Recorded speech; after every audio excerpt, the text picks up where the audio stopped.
Hey everyone, welcome back to. Do you want to sound more natural and fluent in your everyday English conversations? Well, today I've got something for you.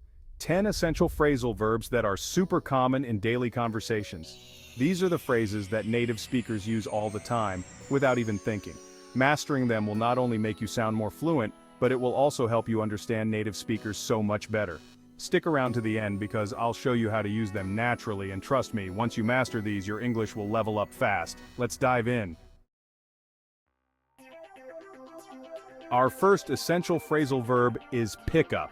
Now this one is a real workhorse in English, meaning it has a bunch of different meanings depending on how you use it. But don't worry, that's what makes it so great. It's versatile, just like you need to be with your English.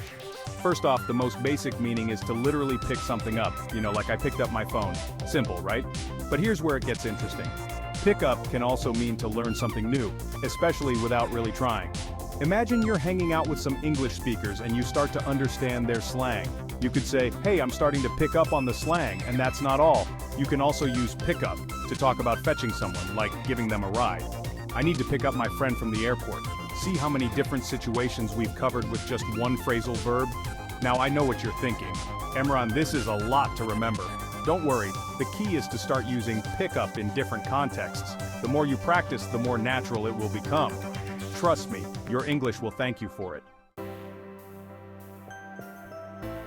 Alright, our next essential phrasal verb is give up. And no, I'm not talking about surrendering your dreams of speaking fluent English. We never give up here.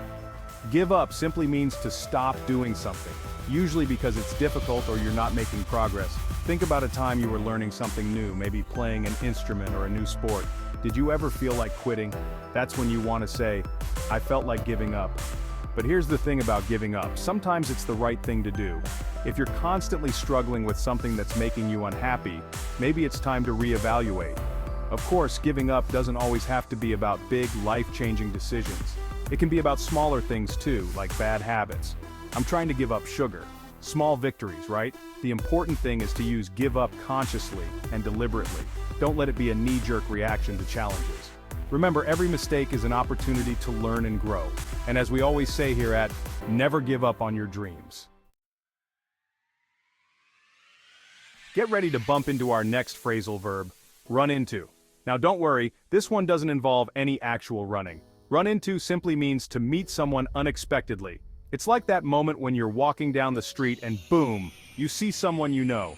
Imagine you're at the mall, just browsing for new English learning books, of course.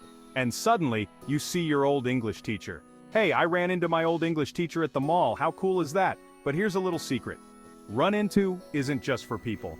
You can also use it for problems or obstacles. Think of it like this. You're driving along, everything's going smoothly, and suddenly, you hit a pothole.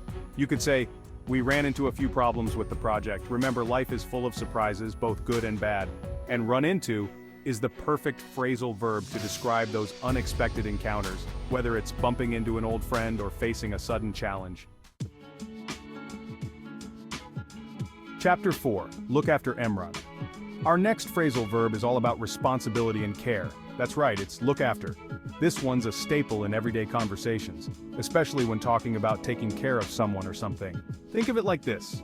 You have a pet, maybe a cat or a dog.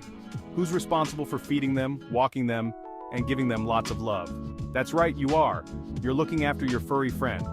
But look after isn't just for pets. You can use it for people too, especially children or elderly family members.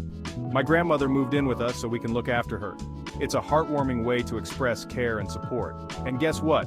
You can even use look after for things. Imagine you're borrowing your friend's car. You'd want to promise them, don't worry, I'll look after your car. So, whether you're taking care of a loved one, a pet, or even a borrowed object, look after is your go-to phrasal verb. It's a simple phrase with a big meaning. Chapter 5, Call Off Emran. Alright everyone, sometimes plans change, and when they do, we need the perfect phrasal verb to describe that change. That's where call off comes in. Call off simply means to cancel something, whether it's a meeting, an event, or even a whole project. Imagine you're planning a picnic in the park, but the weather forecast looks terrible. What do? You call off the picnic, of course. But call off isn't just for casual gatherings. It's also used in more formal settings. For instance, the company decided to call off the merger. Sounds serious, right? The great thing about call off is that it's direct and to the point. It clearly conveys that something is no longer happening. So next time your plans go south, don't be afraid to use call off. It's a natural and common way to express cancellations in English. Chapter 6. Put off, Emran.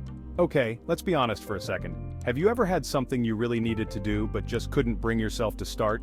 Maybe it was studying for an exam, cleaning your room, or even just replying to an important email. We've all been there. And that, my friends, is the perfect time to use our next phrasal verb, put off. Put off means to delay or postpone something, usually because you don't want to do it right now. It's the master of procrastination. I know I should start my essay, but I keep putting it off. Sounds familiar? But here's the thing about putting things off. It usually catches up to us eventually. That's why it's important to use put off strategically. If you need a short break or want to prioritize something else, that's totally fine. But don't let procrastination become a habit. Remember, even small steps towards your goals are better than no steps at all. So, use put off wisely, my friends. Chapter 7. Turn up, Emran. Get ready to crank up the volume because our next phrasal verb is turn up. And this one's a real party animal. It has two main meanings, both related to increasing something. First up, we have the literal meaning, to increase the volume of something, usually music or sound. Imagine you're at a party, and the music is too low.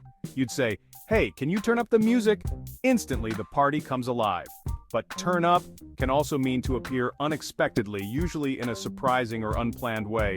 Picture this. You've lost your keys, you've searched everywhere, and you're about to give up hope.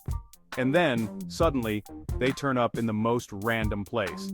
So, whether you're turning up the music or life throws you a surprise, remember this versatile phrasal verb. It's all about adding a little more excitement to our everyday conversations. Chapter 8. Come across. Have you ever been strolling through life minding your own business when suddenly you stumble upon something unexpected? That, my friends, is the essence of our next phrasal verb, come across. Come across means to find something by chance, usually something interesting or unexpected. It's that feeling of serendipitously discovering something you weren't even looking for. Imagine you're cleaning out your attic, digging through boxes of old memories, and bam! You come across a dusty photo album filled with pictures you've never seen before. What a treasure trove of memories. But come across isn't just for physical objects. You can also use it for information or ideas. For example, I came across an interesting article about language learning. So keep your eyes peeled and your mind open because you never know what you might come across in this journey called life. Chapter 9. Get along. All right, let's talk about relationships, shall we? But don't worry, this isn't a dating advice channel. We're here to learn about a phrasal verb that perfectly describes those harmonious connections we have with others. And that phrasal verb is get along. Get along simply means to have a good relationship with someone, to coexist peacefully and respectfully. It's about those people in your life who just get you, who you can be yourself around without any drama. Think about your closest friends or family members. You probably enjoy spending time with them, you laugh together, you support each other, and you generally just vibe well together. That's what getting along is all about. But get along isn't just for best friends and soulmates. It can also describe cordial relationships with colleagues, neighbors, or even acquaintances. It's about creating a positive and respectful atmosphere in all your interactions. So go out there and spread the good vibes because getting along is always in style. Know you've been a good friend. Chapter 10. Show up. And last but not least, we have a phrasal verb that's all about making an appearance, both literally and figuratively. That's right, it's show up. At its most basic, show up means to appear or arrive at a place. I waited for an hour, but he never showed up. Simple, right?